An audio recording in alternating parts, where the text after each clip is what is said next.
नमस्कार मित्रों। आज मैं एक बहुत ही ज़रूरी मसले पर आपसे बात करना चाहता हूँ।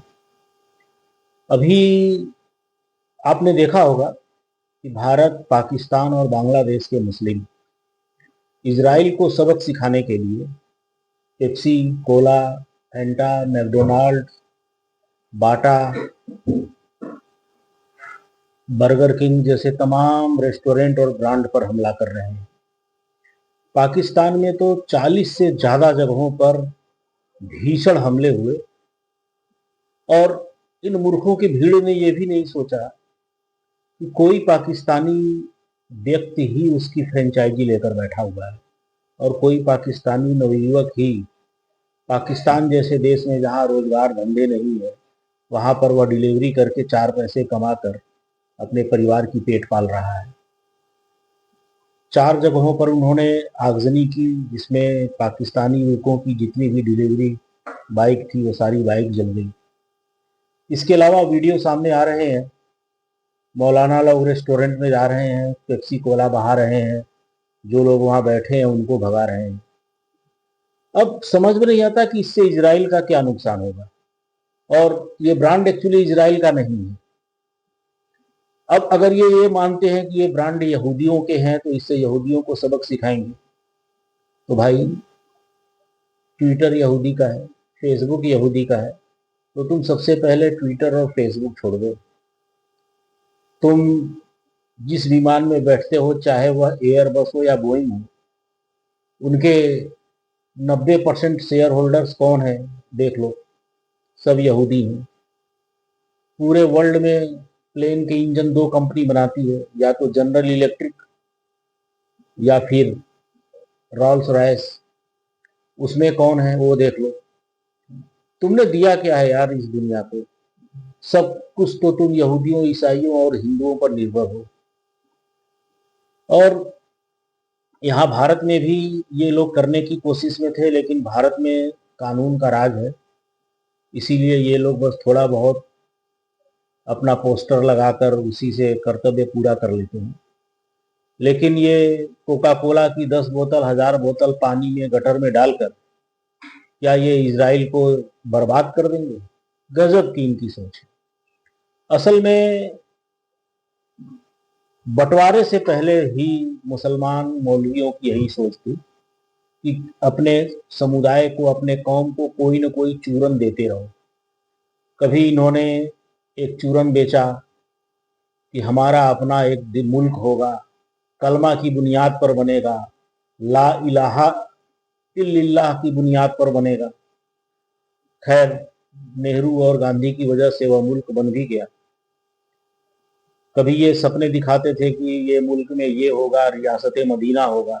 आज मुल्क कितना बर्बाद है ये देखिए।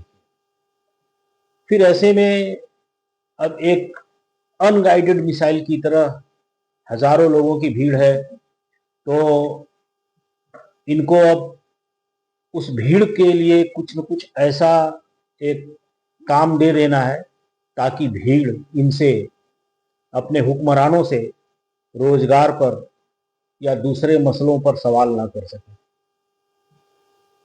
फिर इन्होंने एक इनको चूरन पकड़ा दिया कि ये मैकडोनाल्ड, ये केएफसी, ये पेप्सी, ये कोला, ये फलाना, ये बाटा, ये सब तो इजराइल की हैं। इनको बर्बाद करो, इनको जलाओ, इनको लूट लो। बस एक इशारे की देर थी। पाकिस्तानी मुस्लिम युवकों की भारी भीड़ पूरे पाकिस्तान में घूम घूम कर इनको नष्ट करने लगी।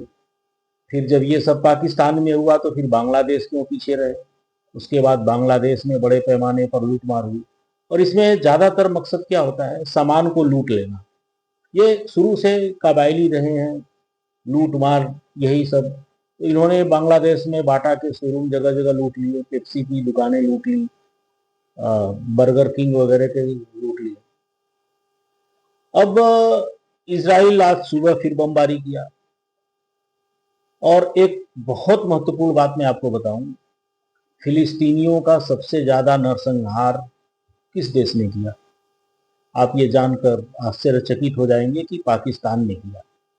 आप लोग गूगल पर ब्लैक सितंबर सर्च करिए। फिलिस्तीनी लोग जॉर्डन में शरण लिए हुए थे और वहाँ क्योंकि ये फिलिस्तीनी कौम आदतन अपराधी है, ये लोग शुरू से दूसरे मुल्क के खैरात पर पलते हैं, इसीलिए इनके अंदर कोई सिविलाइज्ड चीज़ें डेवलप नहीं हो पाई। इनको किसी सोसाइटी में कैसे रहना है ये नहीं सीख सके, और फिलिस्तीनी दुनिया में जहाँ भी हैं अपराध ही करते हैं। तो फिर इन्होंने जॉर्डन में अपराध करना शुरू कर दिया। उसके बाद जॉर्डन के किंग ने पाकिस्तान से मदद मांगी, और उस वक्त पाकिस्तान के सेना में एक ब्रिगेडियर हुआ करते थे जनरल जियाउल हक, जो बाद में पाकिस्तान के तानाशाह भी बने।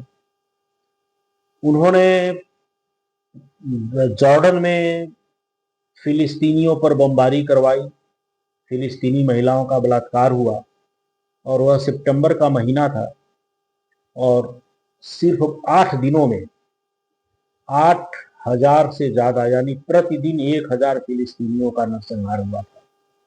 जॉर्डन की धरती फिलिस्तीनियों के खून से लाल हो गई थी, और रिपोर्ट यह है कि 4,000 से ज्यादा फिलिस्तीनी लड़कियों का बलात्कार पाकिस्तान की सेना ने किया था, और इतिहास में ये घटना ब्लैक सितंबर के नाम से जानी जाती है।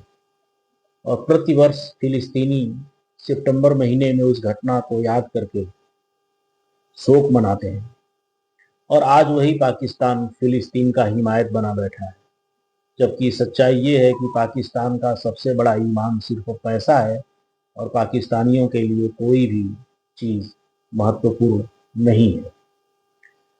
उसके बाद अब पाकिस्तान जो है एटॉमिक मुल्क अपने आप को कहता है, और ये कहता है कि हमारी सेना ताकतवर है, बड़ी बड़ी बातें करता है।